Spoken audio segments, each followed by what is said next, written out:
my baby, how are you? She replied, I'm fine, I'm fine, I'm fine. And I said, that's true. How about I make you mine? Salut à tous, bienvenue dans Foot Foot, l'avant-match, un quart d'heure d'émission supplémentaire pour commenter, décortiquer, analyser toute l'actualité du FC Nantes. Les filles à 90 minutes de la D2, la réserve nantaise championne de France de National 2 et les U17 nationaux en finale du championnat de France. C'est un superbe week-end qu'ont vécu les différentes équipes du FC Nantes. On va en parler dans un instant avec nos invités. Olivier Quin, l'ancien Canari. Bonjour Olivier. Bonjour Olivier. Avec Pierre-Arnaud Barre, également journaliste pour Presse Océan. Bonjour Pierre-Arnaud. Et puis, un peu plus tard dans l'émission, on parlera avec cet homme Didier Émion. Bonjour Didier. Bonjour Olivier. Supporter, mais surtout, vous le voyez derrière lui, collectionneur de maillots du FC Nantes. Vous en avez plus de 500. 500 à peu près, oui. Eh ben, vous nous raconterez comment vous les avez récupérés et pourquoi cette passion pour les maillots du FC Nantes. Mais pour débuter, donc, un gros et bon week-end pour les équipes du FC Nantes. Regardez, la réserve du FC Nantes, championne de National 2. Les U17 nationaux finalistes du championnat, ils joueront la finale face à Lille dimanche prochain. Et puis les féminines du FC Nantes qui sont à 90 minutes du bonheur. Elles ont battu en finale aller Le Mans 2-0. Le match retour, on l'a dit, ce sera dimanche 15h à la Genolière. On commence par les féminines à 90 minutes du bonheur. Olivier, c'est bien pour un club comme Nantes d'avoir une équipe féminine qui gravit les échelons alors assez facilement jusque-là. Et là, ça va être peut-être un peu plus compliqué maintenant. Ouais, c'est la volonté de la Fédé, hein, effectivement, que les clubs pro aient une belle section féminine. Alors, les Nantaises avaient mal démarré leur championnat. Elles étaient déjà avec Le Mans, championnat de R1. Elles ont fini deuxième, derrière Le Mans. Exactement. Ouais. Elles ont battu une équipe de Paris en match aller-retour. Et puis, elles ont eu la chance de gagner le match aller au Mans 2-0. Elles ont pris quand même une belle option. Alors après, il faudra être bien évidemment vigilante et sérieuse. Ouais. Mais elles ont toutes les armes pour se qualifier pour la D2, qui est un championnat beaucoup plus compliqué. Il va falloir renouveler forcément l'effectif, recruter et se professionnaliser encore plus, parce qu'elles s'entraînent le soir. J'en connais une avec qui je travaille à la section de la Collinière. Donc voilà, on échange souvent sur la section, mais il y a des joueuses de qualité. Il y a notamment une joueuse qui est sollicitée par Lyon. Ouais. Et voilà, donc oui. On va rappeler Lyon, hein, championne de France, gagné la Ligue des Champions pour la deuxième année consécutive, entraînée d'ailleurs par Rénal Pedros. Et Charles Levy, donc dans la région. Et donc voilà, Nantes a bien évidemment sa place en D2 féminine. Et la finale retour, c'est bien aussi parce que c'est l'année de la Coupe du Monde. Oui. Féminine. Alors il n'y aura malheureusement pas de match à Nantes, le plus près, ça sera à Rennes. La finale retour, c'est dimanche 15h à la Genolière. Soyez nombreux. L'autre fait d'armes de ce week-end, eh bien, c'est le titre de champion de France de National 2 pour la réserve nantaise. C'est la première fois que ça arrivait. Vous y étiez, vous nous disiez ça, Didier. C'est bien également, ça prouve que derrière, y a de la réserve derrière la Ligue 1. Non, c'est vrai que ça fait plaisir de voir les jeunes. Là, j'y suis allé plusieurs fois cette année. Et là, c'était un petit peu tendu samedi contre Mantes. Mais voilà, puis ça s'est bien terminé. Puis derrière, je pense qu'il y avait aussi une bonne ambiance au sein de l'équipe. Je crois que le courant passait très bien avec l'entraîneur. Et ouais, c'est une belle réussite. Et c'est vrai que quand on regarde, d'ailleurs, j'ai lu un article il n'y a pas très longtemps, le problème de toutes les réserves, de tous les clubs professionnels, il y en a un certain nombre qui descend. Enfin, je me souviens, moi, par exemple, d'avoir vu cette année un premier match à Sopin contre Le Havre qui passait premier et ils descendent. Donc voilà, nous, on finit premier et c'est plutôt sympa. Un coup de chapeau à Pierre Aristouille, qui est revenu il y a 2 saisons. C'est ce que j'allais dire. Ici au FC Nantes. Vous avez joué avec lui, me semble-t-il ? Il a joué avec moi. Il a joué avec Olivier Quin. Oui. On joue avec Olivier Quin. Et c'est nous bien avons joué ensemble, Aristouille. effectivement. Il fait un boulot formidable, effectivement. Qui n'est pas encore assez mis en valeur. Ce qui me gêne un peu par rapport à ces jeunes-là, c'est qu'on n'en voit pas assez avec l'équipe pro. Est-ce qu'ils ont le niveau pour passer si vous les essayez pas, vous ne saurez jamais. Il faut, à un moment donné, les voir plus souvent en Ligue 1, leur donner leur chance. Et pas que sur des matchs sans enjeu. Parce que le regret, c'est aussi de les voir partir en fin de contrat. On en a vu, on a beaucoup d'exemples ces dernières années du côté de Nantes. C'est ça aussi, Didier. Quand on voit le match de Basila contre Lyon, il a été super. Et là, quand on voit revenir Carole avec Strasbourg, c'est effectivement une partie de joueurs qui sont partis dans des clubs a priori au départ plus huppés et puis n'ont pas forcément bien tourné non plus. Mais bon, ouais, il y a des bons joueurs et c'est vrai que l'idéal, c'est de pouvoir les garder, mais il faut les faire jouer, comme dit Olivier. Alors l'autre bon et le dernier bon résultat du week-end, ce sont les U17 nationaux qui se sont imposés face à Montrouge 4-0. Regardez, c'est en phase finale du championnat de France U17. Ils ont terminé premier de la saison régulière, les jeunes Canaries.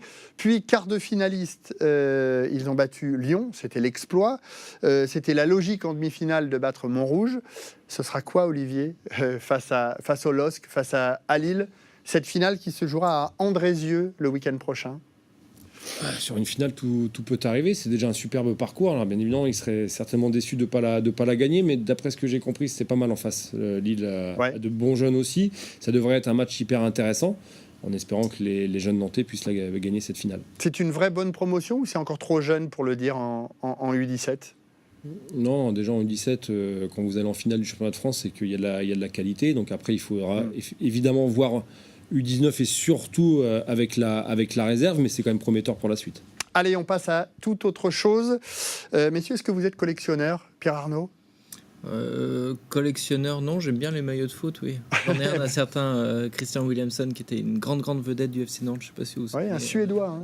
Suédois, il avait cartonné, il était vraiment très bien. Et Olivier, vous êtes collectionneur, vous nous disiez avant l'émission, j'ai toute une caisse avec plein de maillots dedans. De joueurs contre qui vous avez joué, contre qui j'ai joué, avec qui j'ai échangé mon maillot. J'en ai quelques-uns, pas autant, pas 500, mais je vais en avoir une petite centaine. Ouais. Alors notre invité, on le disait dans la présentation de cette émission, Didier Émion, est collectionneur. Alors vous avez un site d'ailleurs, oui. maillot-nantais.com. Il suffit de taper maillot nantais, puis vous tombez sur le site, ouais. Vous en avez combien précisément, Didier? Alors, vous le savez ou pas? Vous les comptez chaque jour? Non, je les compte pas vraiment, mais enfin bon, je vois le nombre d'images, donc ouais, j'en ai à peu près 500, quoi.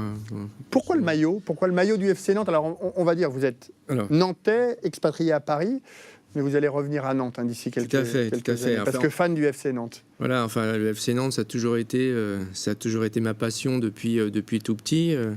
Mon grand-père m'a emmené la première fois à Marcel Sopin, et alors j'ai eu de la chance, c'est pas choisi cette année-là, mais c'était 73. L'année d'un titre. Donc ça s'est bien terminé à la fin, et puis quand je venais ici en vacances chez mes grands-parents, qui sont du Cru, mes grands-parents travaillaient à la BN, mon père est né à Berthaud.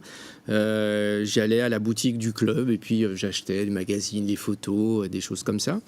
Et puis un jour, sur, on va dire, un site de vente sur Internet, je tombais sur un maillot, et puis je ne savais même pas que c'était possible d'acquérir un vrai maillot, un maillot de joueur. Ouais. Un maillot porté, en fait. Alors bon, ils ne sont pas forcément tous portés, ils sont portés ou préparés. Je veux dire, aujourd'hui, par exemple, les joueurs, ils en ont 2 par match. Tous ceux qu'on voit derrière vous, là, et que l'on voit à l'antenne, ils sont tous portés ou... Oui. Ouais. C'est à cette époque-là, en fait. Je veux dire, aujourd'hui, vous avez à chaque match, les maillots sont floqués, les échanges se font après chaque match. À cette époque-là, en fait, c'était un petit peu comme quand moi j'ai joué au foot. Le dimanche, on avait notre maillot et puis on le mettait au milieu, il était lavé, puis on le reprenait le dimanche d'après.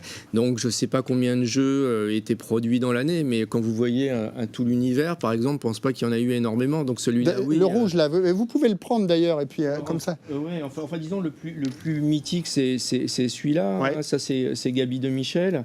Voilà, ça c'est forcément un maillot porté. Alors en ce moment, on en parlait aussi tout à l'heure avant l'émission, il y a des faux qui circulent un petit peu partout. Là, quand vous voyez par exemple l'étiquette, vous voyez qu'elle est un peu vécue comme le maillot. Et puis d'autres, celui-là c'est pareil, c'est la même époque, 74, donc avec les parements bleu, blanc, rouge. Et celui-là, je l'ai vu une fois, une photo, il a été porté à Sopin en ouverture de la saison 74. Donc, contre le Bayern de Munich, vous disiez. Contre le Bayern de Munich. Ouais, j'avais trouvé sur un des magazines que j'avais acheté au club à l'époque, un Canari, ça s'appelait comme ça. J'ai trouvé cette photo et donc ça permet après de pouvoir identifier, parce que le problème, j'ai un certain nombre de maillots. D'ailleurs, si vous allez sur mon site, vous allez voir qu'il y a une partie d'hiver, et dans d'hiver, il y a mystère parce qu'il y a des maillots. Ils sont arrivés chez vous, Ouais, comme voilà. ça. Bon, mais alors on dit oui, ça peut être Nantes. En ce moment là, je cherche beaucoup. J'ai un maillot de Coupe de France rouge avec marqué RTL en jaune, avec des bandes jaunes et vertes. Donc a priori c'est Nantes, mais j'arrive pas encore à Vous avez identifier. un maillot de Christian Williamson, non? Mystère. Alors Williamson, Williamson, j'ai maillot de championnat. Mais par contre, on en parlait tout à l'heure. Non, parce qu'en fait, ma collection. Il y a 2 thèmes. Le premier, c'est donc le FC Nantes, donc Ouais. on va dire jusque-là, hein, le FC Nantes. Et puis cette partie-là. Vous si pouvez je les prends prendre celui-là, également, oui. Cette partie-là, en fait, j'essaye d'avoir un maillot d'équipe nationale. Il d'un appartient joueur à qui a qui joué à Nantes. celui-là, par exemple? Numéro 8 dans les années. C'est pas 70, Henri Michel, ouais, mettez-le voilà, bien c'est ça. face à la caméra qui est face à vous, voilà, Ah, ici. pardon. Ouais, Ouais, voilà. un certain Henri Michel. C'est une de vos plus belles pièces, ça, justement. Oui, alors après, belle, moi, il y a des maillots qui sont entre guillemets mythiques, quoi, où on aimerait bien un jour Ouais. avoir. Alors c'est sûr qu'en étant nantais, avoir un maillot d'équipe de France d'Henri Michel, voilà, c'est extraordinaire. Mais je peux pas dire qu'il y en a auxquels je tiens beaucoup plus que d'autres, mais il y en a, je suis vraiment très très content de les avoir. Messieurs, vous comprenez, justement, cette passion de collectionneur. Et puis les maillots, parce que... alors, ceux qui aiment le foot vont nous comprendre, mais le maillot, c'est... D'avoir des maillots de C'est la joueurs, des pièce, maillots portés, C'est c'est... sûr. c'est C'est la pièce. mieux qu'un short, qu'une paire de chaussettes. C'est- Chaque maillot a son histoire et Voilà. des maillots qui sont mythiques. Celui d'Henri Michel, effectivement, et puis il y en a plein d'autres. Donc, effectivement, moi, je comprends. Et puis, les maillots ont tellement évolué. Ouais. Ils étaient larges et grands à l'époque. Ils sont devenus beaucoup plus serrés. C'est top d'avoir un beau maillot, un maillot moderne maintenant. Dans les maillots mythiques, il y a celui d'Olivier Quin aussi. Vous en avez? Vous en avez ou pas? J'ai effectivement un de ces maillots de Champions League 2002 avec le numéro 21, si mes souvenirs sont bons. Mais Olivier a utilisé le mot qu'il fallait, c'est-à-dire le mot histoire. Ouais. Et donc, je l'ai dit souvent quand on m'a parlé de ma collection. En fait, elle est à moi dans le sens où physiquement, C'est vous qui les avez. c'est qui moi les qui détenez. les ai, mais j'estime que c'est pas à moi. Il nous reste une petite minute, juste une petite question. Alors déjà, si vous pouviez prendre celui qui est là, celui de Loïc Amis, votre idole, vous me disiez... Le jaune ou le blanc? Le jaune, les deux, allez, pourquoi pas. Ou celui-là. Parce que ça, je sais que les fans du FC Nantes également Voilà. vont s'y retrouver, portés par Loïc Amis. Vous travaillez également avec Philippe Laurent, Oui, justement. qui s'occupe du musée. Hein. C'est quelque du chose FC que je Nantes. voulais dire avant la fin de l'émission. Donc voilà, j'espère. Enfin, je travaille effectivement avec Philippe. Et pour moi, ces maillots m'appartiennent pas, appartiennent à tout le monde. Et j'espère qu'un jour, ce musée aura lieu. Et donc, où mes vieux maillots pourront retracer l'histoire et pourront être dans le comment. Eh ben, merci dans beaucoup, le Didier. musée sur lequel Philippe travaille avec beaucoup de passion. Eh ben, merci beaucoup à vous d'être venus sur le plateau de Foot Foot. Merci également à Nico, Julien, Dany, Jérémy et Christophe. On se retrouve pas la semaine prochaine, mais au mois de septembre, puisque Foot Foot l'avant-match est terminé. On vous souhaite un très bel été. Salut.